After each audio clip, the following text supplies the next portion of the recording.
Good afternoon, everyone. Welcome to a distinguished lecture from the university series. Our speaker today, I'm excited to introduce Dr. Rishi Arora. Dr. Arora is a nationally recognized cardiologist, electrophysiologist, and physician scientist. Rishi graduated from medical school at University Medical College in New Delhi. I think he spent a year or two doing some postgraduate work in India, and subsequently came to the United States, where he did his residency in medicine at New York Hospital, did his cardiology fellowship at Montefiore, which is Albert Einstein, and then did his electrophysiology fellowship at Indiana University. He then joined the faculty of Northwestern, which he spent about 21 years there. He was prodigious in research, one of the very few electrophysiology physician scientists that have succeeded. And a big credit to Dr. Arora. He has written and published well over 100 papers, not including the abstracts, which are numerous. He has been funded through the NIH and other areas for almost 2 decades. He serves as an editor for the Journal of the American College of Cardiology, Clinical Electrophysiology, the Journal of Clinical Investigation. He also started his own company about 12 years ago. And so he's doing very well as an entrepreneur, and I wish the best for him. Dr. Arora recently left Northwestern, and in 2024, he became the chief of cardiology at the University of Chicago. He is a member of the American Society of Clinical Investigation, which is a honorary society for physician scientists. We're delighted to have Dr. Arora today speaking on atrial fibrillation. Rishi? Mike, thank you for the very kind introduction, and thank you for inviting me. It's my first time actually in Omaha, and really impressed by everything I see at Creighton, your facilities, the education over here, the training. It's just been a delight meeting everybody, and thanks for having me. So what I wanted to do in the next 45, 50 minutes or so is really walk you through my journey into where we think the AFib field is going in the next few years. As you'll see, and I am an electrophysiologist and I still practice, there are some bottlenecks in terms of where we are therapeutically today. We were talking about this at dinner last night as well. The field has obviously made a lot of progress in the last several years, but as you'll see, we are up against certain roadblocks that we don't seem to be able to get around, despite all the progress that we made in some aspects of our therapy. So my lab has really been interested in trying to understand the molecular mechanisms that underlie atrial fibrillation, and really our goal, since I am a translational biologist, is to see if we can actually take some of these understandings that we've gained from these animal models and translate them into therapy. So this is my disclosure slide. So atrial fibrillation, and again, this is a mixed group, but most of you, I think, know this. Atrial fibrillation, or AFib, is the most common heart rhythm disorder. It affects more than 6 million people in this country right now. The disease occurs in a good part of the general population. Obviously, once you get to the hospitalized population, the numbers go up, et cetera, et cetera. The reason practitioners like myself and Dr. Kim and others and other electrophysiologists in this room and cardiologists fear this condition so much, and for that matter, all practitioners, is because AFib is a major cause of stroke and causes about 15 to 20% of all strokes worldwide. We see these patients in clinic largely because of symptoms such as palpitations and fatigue. And the incidence of the population is obviously increasing with age, because this is an age-related disorder. And so this is truly becoming an epidemic in an aging population. Economic impact, needless to say, is huge, over $20 billion a year. And so for all these reasons, the successful treatment of AFib is an important challenge in cardiovascular medicine. So again, therapeutic approaches are important. We have to be able to treat this condition. Drugs have been around to treat atrial fibrillation for a very long time. Over the last drugs have been around 40, 50 years, but unfortunately are not the most effective. More curative procedures have been around, and this includes catheter ablation, of course, for the last 24, 25 years. Essentially, we're still doing today with catheter ablation what we were doing 20 years ago, which is we're trying to isolate the pulmonary veins. We have a new kit on the block. We'll talk about that later on a little bit, called pulse field ablation. There's a lot of hype about it. But at the end of the day, as the electrophysiologists in the room will attest to, we're still basically doing, and CUSOM and Atrial are both here, I think, basically you're doing the same thing with pulse field ablation that we're doing with any other energy source, which is we're trying to isolate the pulmonary veins. We do it faster and probably a little bit more safely with PFA, but the end result is the same. So this is basically what the therapeutic landscape can be summarized in one slide.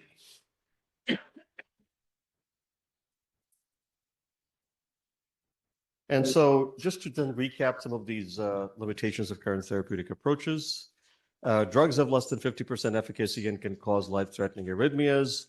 Ablation has about 70 to 80% efficacy in early stage of paroxysmal AFib, but even there it requires repeat procedures, not infrequently. Ablation success, once the AFib becomes more advanced or persistent, actually drops to less than 50%. There is some signal that maybe this number may be a little bit higher with pulse field ablation, but that's just very early signal. We don't know yet, but we certainly know it's not an astounding increase over 50. And unfortunately, progressive improvements in ablation catheters, energy sources, et cetera, have not led to a significant increase in ablation success. So this begets the larger question, why are current treatments so ineffective? And the main reason is that current drugs and ablation procedures are not targeted at key molecular mechanisms that underlie AFib. So this is just a very partial potpourri list of some of the mechanisms that underlie AFib. My lab studies all of these, but the three that I've highlighted are more upstream mechanisms: the autonomic nervous system, fibrosis, and oxidative injury. Ultimately, what ultimately happens in the atrium is largely driven by ion channels, gap junctions, and calcium dynamics, but these are upstream mechanisms. So we'll talk about a bit of this, a little bit of all of this. So first, let's just talk about the autonomic nervous system. I think most people are aware of what the autonomic nervous system does in the body in general terms, and cardiologists are obviously quite familiar with it, as are electrophysiologists. And just in terms of AFib, we know that the autonomic nervous system plays a role in the genesis and maintenance of AFib. Anybody in the space that's been doing this long enough understands some of the older literature in the space where there's this canonical wisdom that says that something called adrenergic AFib can occur with increased activity in people with structural heart disease, whereas vagal AF, or so-called vagal AF, occurs more commonly in younger individuals when they're asleep or at rest. This is still partially true. We all see patients like this in our practices. The 32-year-old runner who has a high vagal tone and then comes into you with frequent episodes of AFib. So there's truth to this. And then there's increasing research that has suggested that the vagus nerve may actually be the more dominant partner as compared to the sympathetic. But again, this has not been looked at rigorously, except by a few labs, and I'm happy to say ours is one of them. And we're still trying to understand this. It's complicated. So suffice it to say, the precise contribution of the autonomic nervous system to electrophysiological substrate for AFib is not well known. So this is how I started my work at Northwestern when I got there many years ago. We began to systematically assess the structural and functional characteristics of sympathetic and parasympathetic nerves in the atria of large animals. And we specifically wanted to use clinically relevant large animal models because AF is a disease of the large atrium. And so we said, let's just pick something that's anatomically and physiologically closer to the human atrium than, say, a much smaller mammal, where there are obviously very major differences in the anatomy and the electrophysiology. So we began to look at normal animals. We also began to look at animals with ventricular tachypacing-induced heart failure. And then last but not least, we have a rapid atrial pacing model as well, which is a model of electrical remodeling. So this is just some of our very early work, where we began to, in normal canines, just look at the basic structure and function of the nerves in the atrium. And what we found, and again, this was just basic initial discovery, but no one's had never done this before. So we rigorously began to do nerve staining. Peng Chen was the only other group that was working in this area at the time. So we began to look at how these nerves are anatomically distributed in the atrium. We published some early papers in this regard where we showed that sympathetic and parasympathetic nerves have a very peculiar pattern of distribution. They're located around blood vessels. Sympathetic and parasympathetic nerves tend to co-localize. This had not been shown before. Peng Sheng and our group really showed this for the first time together.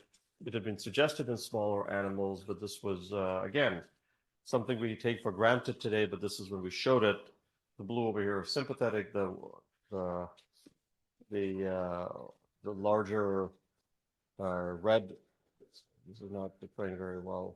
Over here is there's parasympathetic nerve cell ganglia. We also looked at, again, this was a lot of initial work that we did in terms of not just nerve staining, but also nerve dissection. And we found that a large number of the vagal fibers that actually supply the pulmonary vein region where a lot of AFib comes from, actually carried by the ligament of Marshall. We also did a large physiology study where we showed that vagal-induced refractory period shortening actually correlates with the spatial distribution of this ion channel called IKACH. So this was all a first and really allowed us to basically understand what might be uniquely different about the posterior left atrium in normal animals and see whether this could then potentially lead to an improved understanding of the disease state in humans. Then we went on to a heart failure model. This is, again, a canine model, rapid ventricular pacing. You basically, in 3 to 4 weeks, put these animals in heart failure. And this is well described. We know that there's extensive fibrosis in the atrium, the pulmonary vein region, that we think is probably causing a lot of the AFib in this model. And what we found interestingly in this model was that in addition to the fibrosis, there was this massive increase in nerve bundle size and just overall anything that mattered nerve-wise, parasympathetic nerves, sympathetic nerves, ganglia, everything went up. So clearly aggressive neural remodeling in this case. This actually correlated nicely, we found, with electrophysiology. This is complicated, it's all published data, but what we found was that while on the sympathetic side, the effects were linear, there's an increase in sympathetic nerve that increases sympathetic induced electrophysiological changes in refractory periods. On the parasympathetic side, there was actually, because there's so many parasympathetic nerves, there's actually a compensation mechanism that we found had been built in. There was an increase in something called acetylcholinesterase, which serves as a brake in the atrium and doesn't allow the animal to be in AFib all the time. So we found that while these parasympathetic nerves are up like gangbusters, they don't cause constant AFib because there is some compensation in the system, but it's not a perfect compensation.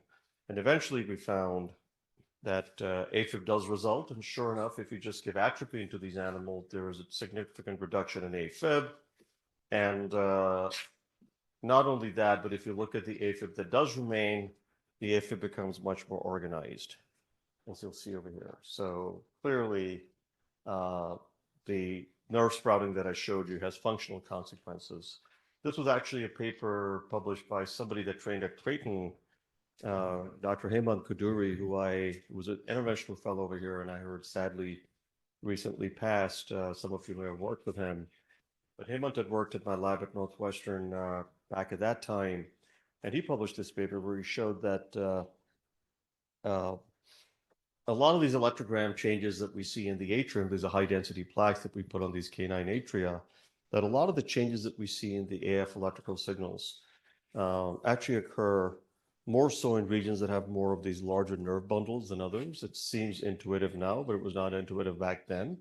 So we were actually the first to show that a lot of these larger changes that we're seeing in the atrium in response to autonomic blockade are also regions where we have a lot of nerve. So we think this has translational implications.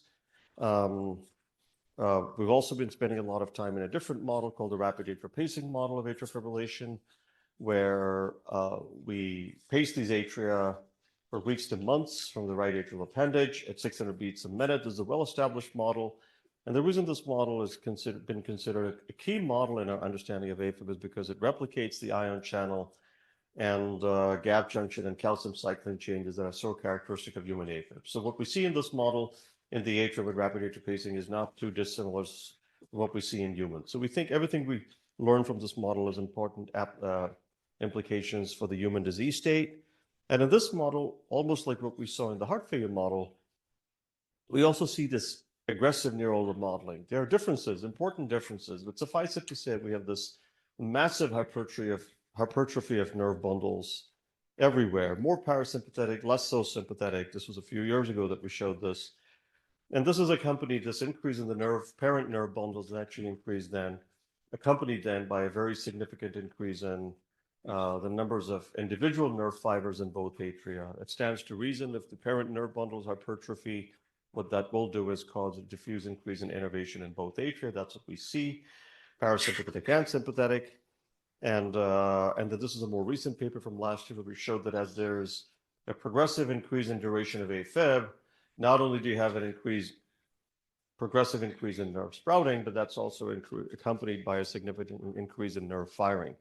So these are DSI recording devices that we put on the ganglia of these heart, both stellate as well as parasympathetic ganglia. And as you can see over here, there's this progressive increase in parasympathetic nerve activity over time, which goes in line with the anatomic nerve sprouting that I showed you. And what I've also found was that, interestingly, not only do you have an increase in these nerves, but the spatial distribution of these nerves is not the same everywhere. So anybody that does electrophysiology knows that any lack of any heterogeneity or inhomogeneity of anything, whether it's ion channels, refractory periods, whatever, is something that we know increases the substrate for something called reentry and arrhythmias.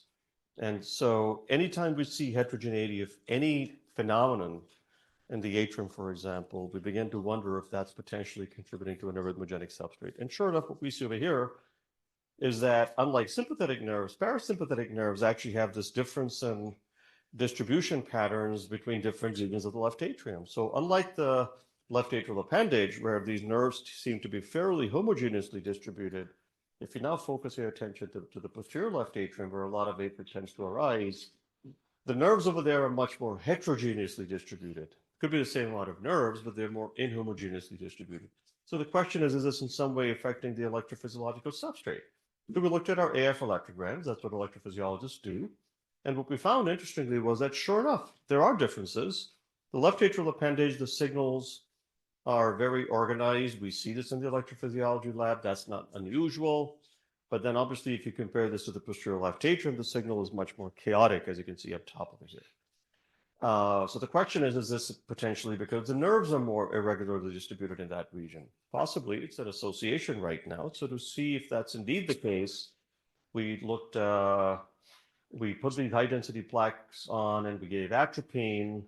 And the important thing to remember over here is, unlike the posterior left atrium, where the response to the atropine is much more chaotic or heterogeneous, just a lot more color, as you can see over here. Hard to use the pointer, sorry. But I'll just use my finger. So as you can see over here, this is a lot more colorful, which means the response to atropine is much more heterogeneous. But if you now look at the appendage, the response is much more homogeneous in response to any electrogram measure that you look at. So we think this is telling us more and more that these irregularly distributed, spatially heterogeneously distributed nerves in the posterior left atrium, we think, are leading to a more heterogeneous response to autonomic manipulation as well. And that's less likely the case in the left atrial appendage because the nerves are more homogeneously distributed. So we think this innervation pattern is clearly having an effect on the maintenance of the AF substrate. In addition to that, the question that arose in this paper was, well, what's the mechanism of this aggressive nerve sprouting? And several of you may have heard of this factor called nerve growth factor. That's not new. We know that every time there's an increase in nerves, an increase in nerve growth factor is potentially contributing in some way or form. And we found that obviously in this model as well. That was not the new part, but when we looked at this in a regional way, we found that not only was nerve growth factor up, but the nerve growth factor distribution was actually different. There was more in the left atrial appendage than there was in the posterior left atrium, which was interesting because AFib arises in the posterior left atrium. So like, what's going on here? So we did another experiment. We took these cells called atrial cells, which is an atrial cell line, and we paced these cells at different frequencies. And as you pace cells faster, atrial cells, they produce more NGF. So we definitely know that AFib frequency has a role to play in release of NGF. No one had ever shown that before as to where this NGF comes from. But interestingly, now when we pace these cells regularly versus irregularly, the regular pacing actually produces more nerve growth factor. So now if we start putting this all together, is it possible that the reason we're getting more left atrial, and again, like I said, there was more NGF being made in the left atrial appendage, whereas I also showed you the electrogram impulses were more regular. So is it possible that because of the nerve distribution differences, there is more regular activation of myocytes in the left atrial appendage that then produces more nerve growth factor? We think that's probably what's happening over here. And so this is a working hypothesis. We think nerve growth factor is secreted by rapidly stimulated atrial myocytes.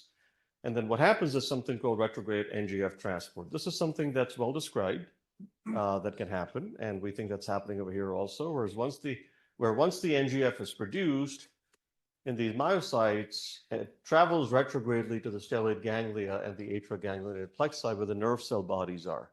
And so we think what happens once the retrograde transport occurs of the NGF is it leads to hypertrophy of these parent ganglionic cells. And once these begin to hypertrophy, that sends the signal for new nerve sprouting in both atria. So we think the actual sources in the myocytes, and this is basically a remote effect that's driving a lot of this aggressive nerve sprouting. So to summarize what I've shown you so far, there's pronounced remodeling of the parasympathetic and to a lesser extent the sympathetic nervous system in AF induced by structural and electrical remodeling.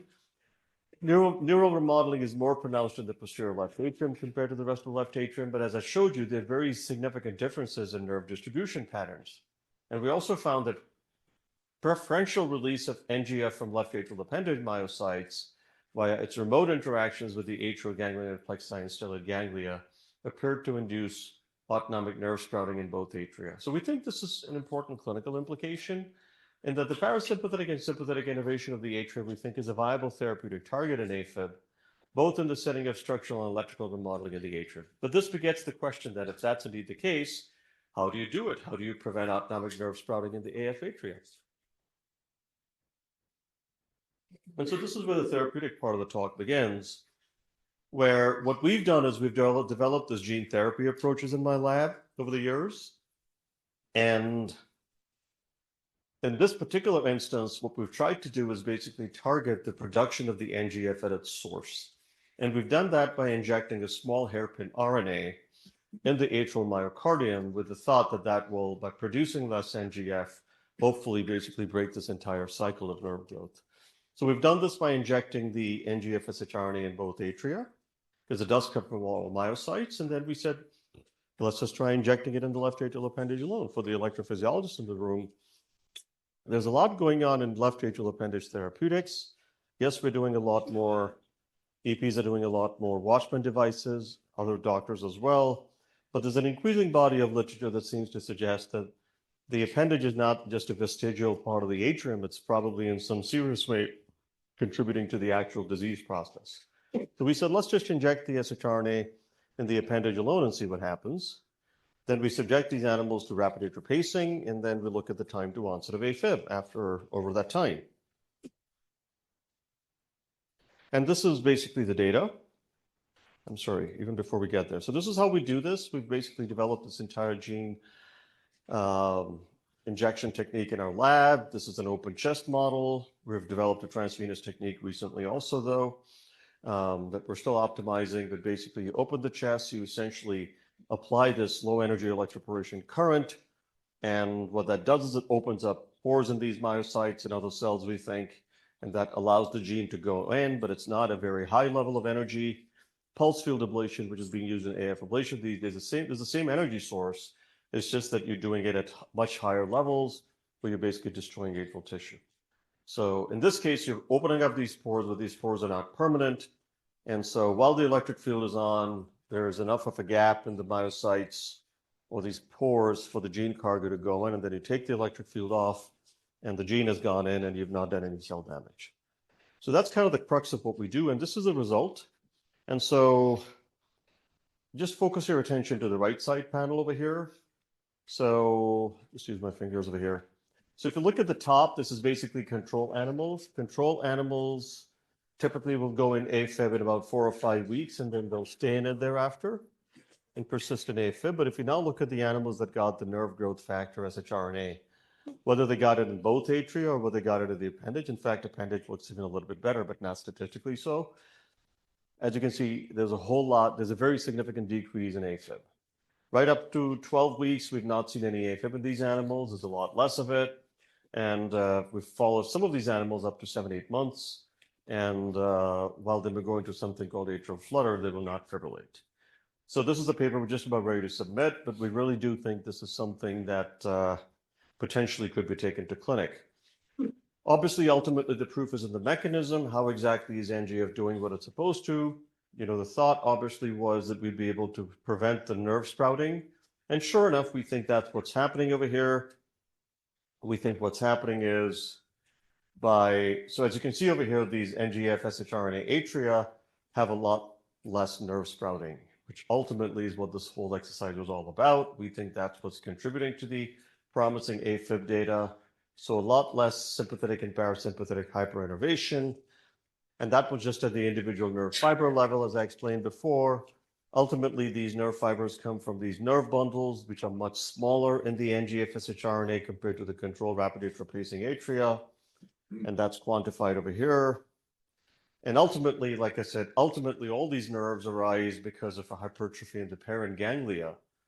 And so this is basically the ganglionated plexi. And if you look at these ganglionated plexi, these are parasympathetic nerve cell bodies. They're a whole lot smaller and less hypertrophied as compared to the controlled rap atria. So ultimately, we think this is what's driving everything. And again, this is now if you just do the targeted small hairpin shRNA expression in the appendage alone, same effect. All you've done is you've injected your gene cargo in a small part of the atrium, and you're seeing this profound effect in both atria, which is what's driving this decrease in AFib. So we think you've basically turned off an important mechanism, and we think this is a gene that potentially could be translated into the clinic. Just switching gears now to a different mechanism, fibrosis. Fibrosis is one of the most important factors, as several of you may know, in the formation of AF substrate. We've observed fibrosis in biopsies from patients with AF, et cetera, et cetera. One of the major factors, there are multiple signaling pathways that were involved in this. One of the major ones that has been implicated over the years is something called the TGF-beta signaling pathway. And I will not go into too much detail, but suffice it to say there's clinical evidence that this pathway is operative in fibrosis in human atria as well. So what we did in this study, this was some years ago now, is we basically tried to decrease TGF-beta signaling in the canine atrium with the hypothesis that that would reduce fibrosis, inhomogeneous conduction or heterogeneous conduction. And as I said, anything that's heterogeneous in the heart, electrophysiology-wise, is bad for you. So the question was, can we decrease some of this heterogeneity and make it more homogeneous? And so that was the thought, and would that decrease AFib? So we injected this plasmid that expresses something called a dominant negative type 2 TGF-beta receptor. So TGF-beta signaling basically is what's shown over here, but when you express this receptor, it's a dominant negative. What you're doing is you're overexpressing a defective receptor, which basically lacks intracytoplasmic phosphorylation signaling. So basically, if you can have enough of this receptor, you will be able to essentially mitigate or attenuate TGF-beta signaling, which produces fibrosis. And the goal over here is, again, this is a canine heart failure model, which is a model that's characterized by lots of fibrosis. This is basically a characteristic of this model. The blue is fibrosis over here that leads to inhomogeneous conduction, well described. And so we injected this particular transgene, and then we obviously injected control gene in several animals. It was, again, a gene injection procedure. After gene injection, we did ventricular tachypacing for a few weeks. This is, again, a heart failure model. And then we obviously, at the terminal study, looked for AFib, et cetera. And this is just a busy slide that shows that with the injection of this dominant negative type 2 receptor, we see a lot less inhomogeneous conduction. Typically, in normal and untreated animals or control treated animals, you have a significant increase in something called the inhomogeneity index, which is bad for you. This increase is a whole lot less in the animals that got this gene. That's just an example of the fact that and compared to normal animals where there's an increase in this index, there's no significant change in a treated animal. This is something called APD restitution, which is another index of arrhythmogenicity that is reduced in this model. And ultimately, what really matters is what's happening to AFib, and AFib very nicely decreases in this model, whichever way you quantify it, and the AFib that does remain is much more organized or slower. That's the point over here.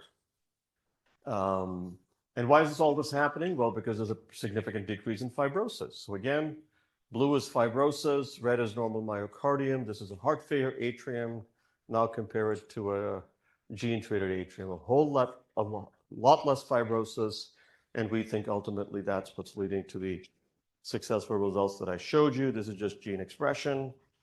And again, this is just some of the signaling to show that this turns off canonical as well as non-canonical TGF beta signaling.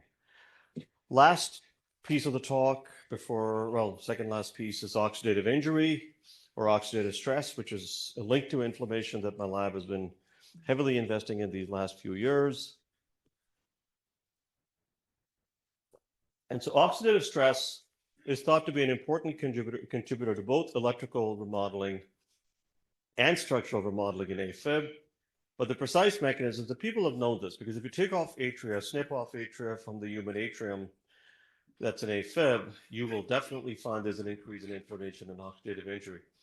So we know the association is there, but the precise mechanisms by which oxidative stress creates a vulnerable substrate for AFib is not known. And we certainly don't know exactly how the oxidative injury is creating AF triggers in the pulmonary veins or posterior left atrium where the AFib arises. So this was a multi-part hypothesis. Just to simplify this, the first part was in heart failure, we hypothesized that there'd be a preferential increase in oxidative injury in the posterior left atrium where the pulmonary veins are. We thought in some way this would be linked to something called CAMK signaling that we'll talk about. And we think this would then create substrate for AFib. And then in the rapid atrial pacing model, we felt that the same oxidative stress would be responsible for other changes that happen. So this is a heart failure model. This was published some years ago. Basically, what we showed was that in this canine heart failure model, the ROS generation reactive oxygen species was greater in the posterior left atrium. NOX2 was a major enzymatic source. There was another source called mitochondrial ROS. Both were up. Protein oxidation was up, more so in the posterior left atrium, but also up in the appendage. And this was actually accompanied by an increase in oxidation of a molecule called CAMK, which is an important enzyme that has been linked to a lot of evil humors downstream that we know can cause arrhythmias. So an increase in oxidation of CAMK we know was actually accompanied by something called CAMK phosphorylation of the ryanodine receptor at a very particular site, the S2814 site. Anybody that works in this area knows that that's one of those sites that's been linked to things like CPVT and other arrhythmias. So we know that once you phosphorylate the ryanodine receptor at that site, you actually make the ryanodine receptor more likely to open prematurely, and that causes calcium leak, and that can be arrhythmogenic. And so we've shown in collaboration with Andy Wasserstrom that these triggered calcium waves are actually a signature of the failing atrium. And the more triggered calcium waves you have, the more likely you are to have triggered activity. So we think this is linked to this increase in oxidation that we see. So increase in oxidative stress we think is oxidizing CAMK2, which then we think is phosphorylating the ryanodine receptor at this critical site and is creating conditions for arrhythmogenic triggered calcium waves. So around about the same time when we published that paper, we published another study as well where we said, okay, now that we have these triggered calcium waves and we've linked them to ROS in terms of the pathway, what if we actually, so this is obviously the critical experiment, in the presence of both mitotempo, which inhibits mitochondrial ROS, and aposinin, which inhibits NOX2, as you can see, there's a very significant decrease in these triggered calcium waves. So clearly the ROS is playing a role in the generation of these triggered calcium waves. So putting it all together, we think this is a CAMK, and again, this is, because this is not a mouse model, you have to resort to creative techniques to be able to do things that in mouse models are not a problem at all. So for example, now if you want to increase the ROS, you can't just overexpress things willy-nilly in a canine model, but this is a computational study where we showed that if we can actually increase CAMK phosphorylation of the neurandine receptor in a computational study and increase ROS that way, the ROS basically increases CAMK phosphorylation, and this increasing ROS of this computational study. So it's the reverse. If you inhibit the ROS, you have less triggered calcium waves. Now, if you increase the ROS, you have an increase in the triggered calcium waves. So it goes back to the fact that this is now showing sufficiency as well, necessity and sufficiency. Again, along the same lines, like I said, oxidized CAMK2 may be bad for you, not just because of the neurandine receptor, but the other thing we found in the study was there was also an increase in CAMK phosphorylation of the sodium channel, the NaV1.5, at the site called the S571 site. And as Peter Moeller has shown from Ohio State, this is, again, not a good thing to have, because once you have CAMK phosphorylation of NaV1.5, they have shown certain things can happen. But in our model, what we found in collaboration with them is if you now have CAMK phosphorylated NaV1.5, so the sodium channel exists in two compartments. There's a lot of it in the atrium. It exists at the intercalated disc, and it also exists at the lateral membrane. That's the green you see over here. But interestingly, now if you just look at the CAMK phosphorylated NaV1.5, that's the special antibody. What's interesting about this is there's actually no NaV1.5 once phosphorylated to the lateral membrane. So this particular variant of NaV1.5 only exists at the intercalated disc. Well, that's about half the sodium channel. And we know that once you decrease the amount of NaV1.5 in the heart, you will actually get a lot less peak sodium current. And once you have less peak sodium current, you're talking about potential changes in conduction, like slow conduction, et cetera. So we were actually very excited when we saw this. And, again, this is a long study, but what we found was CAMK phosphorylation of NaV1.5 clearly is completely wiping out the sodium channel from one part of the atrium, of the atrial myocyte. And again, I will not go into too much detail, but we linked this also to not just the fact that there was a whole lot less of this NaV1.5 in the lateral membrane, the CAMK phosphorylated variant, but that this distribution also was more patchy in certain areas because of the loss of another protein called anchorin G. I didn't show that over here. Suffice it to say, this patchy dropout of this CAMK phosphorylated NaV1.5, we think, contributes to inhomogeneous or heterogeneous conduction in the heart failure posterior left atrium. So now we've kind of linked it all to the increase in the ROS, and we think this is what's leading to inhomogeneous conduction, which we know is something that does promote AFib in this model. So this is just my finishing slide for this part of the talk. How exactly does this entire increase in ROS and then CAMK induced conduction inhomogeneity and slowing of conduction contribute to AFib in the heart failure PLA? So we know there's an increase in fibrosis in this model. This is computation. Now, if you just look at fibrosis alone, if you do a computational study, if you just introduce fibrosis in a computational study, that was the first stimulus, is the second stimulus. And as you can see over here, those are big blocks of fibrosis. You put in an extra stimulus, you have a little bit of an extra beat, and then nothing after.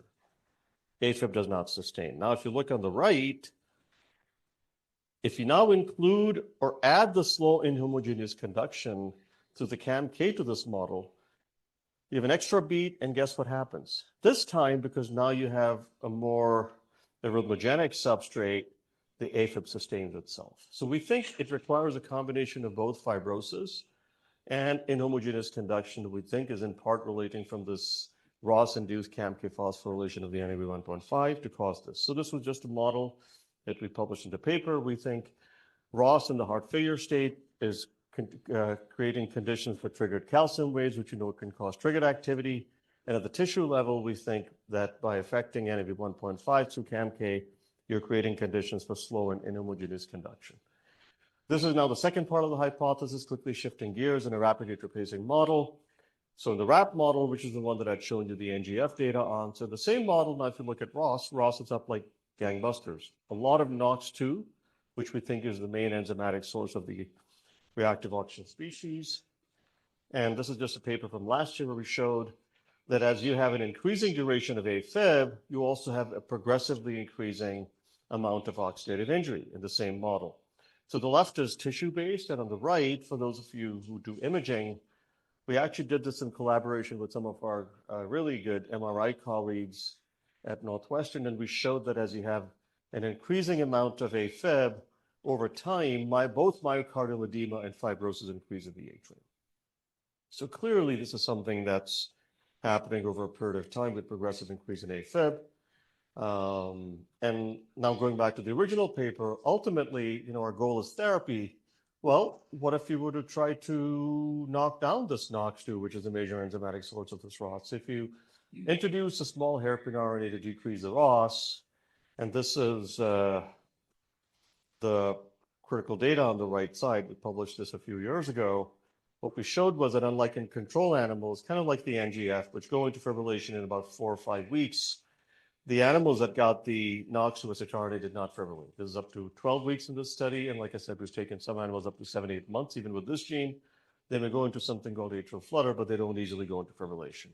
We've also done some reversal studies that I'll not show you here. And how exactly do we think is this, at the mechanistic level, is this NOX2 working? Well, we think that there's an ion channel. So there are several ion channels that have been invoked in terms of refractory period shortening in this model, which we think is an important mechanism underlying AFib.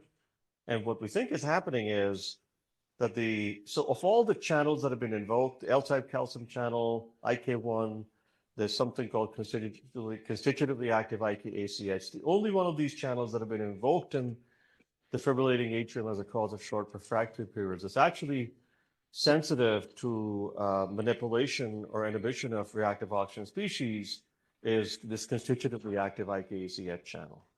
That's the only one that responds to something called mitotempo, which is a ROS inhibitor that inhibits mitochondrial ROS, and also to GP91, which inhibits NOX2. And this is exactly what we found in our gene-treated animals as well. The animals of the gene-treated, the NOX2 siRNA animals had a lot less of this constitutively active IKACH channel as compared to animals that had been treated either with scrambled gene or no gene. So we think this is the mechanism that is causing long attenuation of short refractory periods.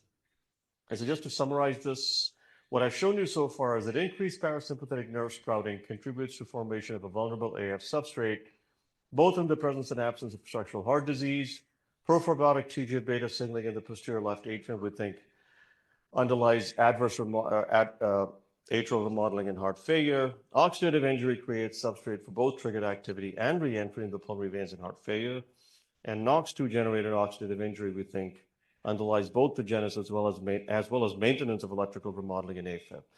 So the clinical implications of all this are the gene-based therapies, and I showed you the nerve growth factor siRNA, the TGF-beta, the NOX2. What I didn't show you was the G-alpha-INO peptide. That's a different way to go after autonomic signaling, but we think that any one or more of these therapies may allow for successful targeting of electrical and structural remodeling in AFib.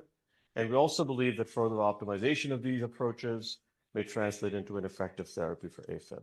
So we think we're a few years away from getting that gene therapy into clinic. We are working on that. We think we're a couple of years, we think, from a first in man. That's the hope. But having said that, and then obviously there's rollout of the therapy, so we're some ways away from patients seeing the therapy anytime soon. But what about mechanism-guided therapies for AF for the short term? We're stuck because of ablation not really leading to any significant great success in persistent AFib. So one thing we can do, we think, is use AF electrograms to target regions of high inflammation and oxidative injury. And for the EPs in the room, I think this is something you can do sooner rather than later. These last couple of minutes, what we found is you can actually use AF electrograms to target regions of high inflammation and oxidative injury. Currently, in the individual patient, you have no way of knowing where the high inflammation is in the atrium. You have no idea. Imaging is too crude, you can't do it. However, we do think that you can actually do this by studying AF electrogram behavior and characteristics. So what we've done in this, and that's the hypothesis, is that if we can actually put in something called a ROS scavenger called N-acetylcysteine, which is a clinically approved drug, we think that by using this, you can potentially expose regions of high oxidative injury by looking at AF electrograms. And that's exactly what we've done here. This is, again, the RAP model. You put these animals into persistent AFib, and then you basically at a terminal study, do high-density AF mapping before and after the administration of this N-acetylcysteine. And what we see is this emergence of something called these hotspots. So this is the baseline high-density map. That's on the appendage. This is after 30 minutes of N-acetylcysteine. This is the delta subtraction. What matters over here is that the signal has gotten more organized with N-acetylcysteine. Same thing here. But there were these little spots where the signal has changed more than the surrounding neighbors. And that little spot, we call it a hotspot, kind of remains the same over a prolonged period of time. So the question is that, have we now identified a region of high oxidative injury? And this is obviously the money. This is a paper that we also just about ready to submit. Basically, what we found is that the regions, we found that there's a nice correlation between the amount of change that you see in electrograms with N-acetylcysteine and the amount of underlying ROS as you assess by measuring something called 8-oxo-DG, which is basically DNA oxidative damage. So the more the change that you see with N-acetylcysteine, the more likely that you have high underlying oxidative stress. So we think this is potentially a very viable way to get way to be able to get regions of high oxidative injury in the atrium by going after these hotspots. And so we've actually done some ablations in these animals. We've done 4 or 5 animals so far. This is in the first 4 animals. Both 2 of the animals, if we just go after these hotspot sites compared to controls, the AF terminated, the other 2 would slow down. And that didn't happen when you did control ablation. So we really do think this is potentially something that can be taken into clinic. The question is, do you see the same thing in humans? So we did do this, and we've done this in 6 patients already. This is called an HT-graded catheter. Abbott makes it. You bring in patients with persistent AFib, you give them N-acetylcysteine, you do a repeat map after 30 to 60 minutes, and sure enough, we see almost exactly the same thing in humans as well. And there are these hotspots. This is more clearly shown in this slide. So you see these red or hotspot zones in every region of the left and right atrium. This is important because at this point in time, we have no idea where to ablate outside the pulmonary veins. We think finally we may now have a true fundamental mechanism that we can actually expose using this N-acetylcysteine technique and using high-density AF electrogram mapping to find regions of high oxidative injury in the fibrillating atrium, and potentially we think these are a viable target. So that's obviously going to be the next thing. So just to now finish up, the clinical implications of everything that I've shown you so far. Mechanism-guided AF therapies we think are on the horizon. In the short term, we think the way to do this is by developing smart ablation strategies targeted at 1 or more molecular mechanisms underlying AFib. The first of these we think is potentially a NAC hotspot ablation. And in the longer term, we think the way to do this is with a more gene-based or biological ablation strategy. We think this is a much more regenerative or restorative technique than brute force ablation, which kills tissue. You're not killing tissue with gene. In fact, you're actually trying to go after root cause mechanisms. So you're quenching the evil humors in the atrium. You can do this. We're doing this with gene knockdown or gene replacement strategies, but you can actually do this with potentially gene editing as well. That's possible. And but ultimately, if you're going to do this in the human, you have to be able to find a way to get the gene cargo into the atrium. Not the easiest thing to do. Cardiomyocytes are hard to transfect. The atrial wall is very thin. You can't just inject a needle in the atrium. So you have to have the right gene delivery approaches. So this is going to take longer, but I do think we're well on the path towards that as well. So with that, I wanted to thank you for your attention. This is the members of my lab that have done so much of this work that I showed you today, and obviously a list of my collaborators, and happy to take any questions.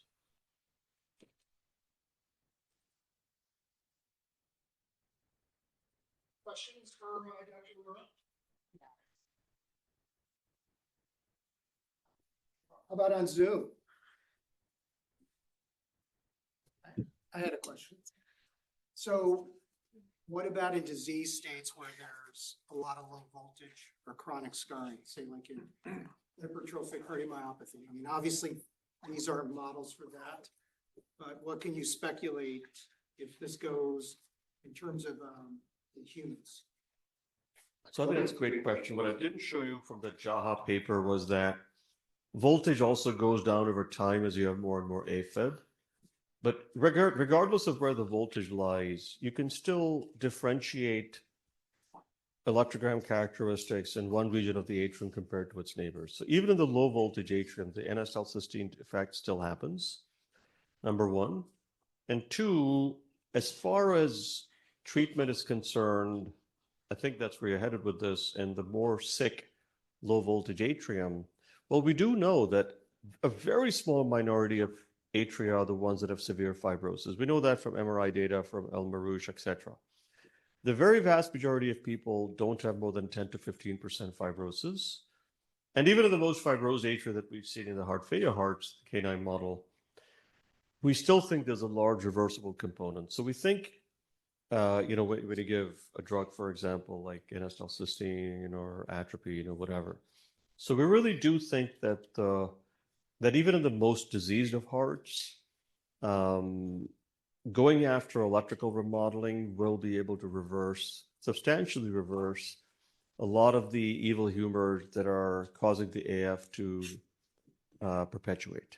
So I think, and I didn't show you some of that data today, but we've actually done some gene injection studies with the NOX2 and other genes in animals that have had heart failure for months. So that's like the low voltage stage that you're talking about. And even in them, over a period of a few weeks, you see reversal from fib to flutter. Great. Thank you for a great talk. Why do you think the electrical signaling is not homogeneous? What drives that? We think it's a whole host of factors. The nerves are one, the distribution of the nerves, the layout of the fibrosis is another, and then a more fundamental, deeper ion channel level. We think there are differences in ion channel distribution, etc.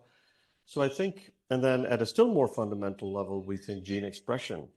So we're actually beginning to get into gene expression profiling with something called spatial transcriptomics.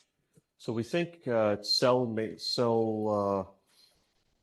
types, inflammation, fibrosis, neural remodeling, a whole host of regions that we think lead to this inhomogeneity. So for your gene-based therapies, you have kind of like 4 packages plus the knock. Mm-hmm. So in your crystal ball, how are you going to determine which of those 4 you package, or do you just use all 4? Yeah, that's a great question, Mike. So I think it's really a matter of first and second generation type rollout. We think the first rollout to the clinic should be NOX2 because it also decreases fibrosis, something I did not show in detail today. So it goes after electrical and structural remodeling. The data with NGF is very solid as well. So that could be like a second generation product. We're also open to combining plasmids if need be. So it is a multifactorial disease, but from the FDA standpoint, it's easy to start with one product. So we think NOX is probably a good first generation. Is the target more persistent AFib and not? That's a great question. Paroxysmal AF? That's a great question. So, if you want to show that this works, persistence are the way to start. Early persistence, because you don't want the sickest population.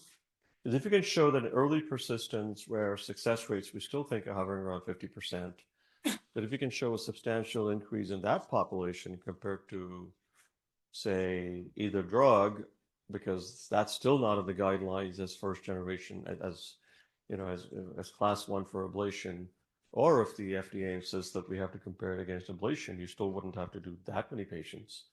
So you'd have to basically then. So I would say early persistence would be our first patient population. Do we have any other questions? All right. Thanks, Rishi.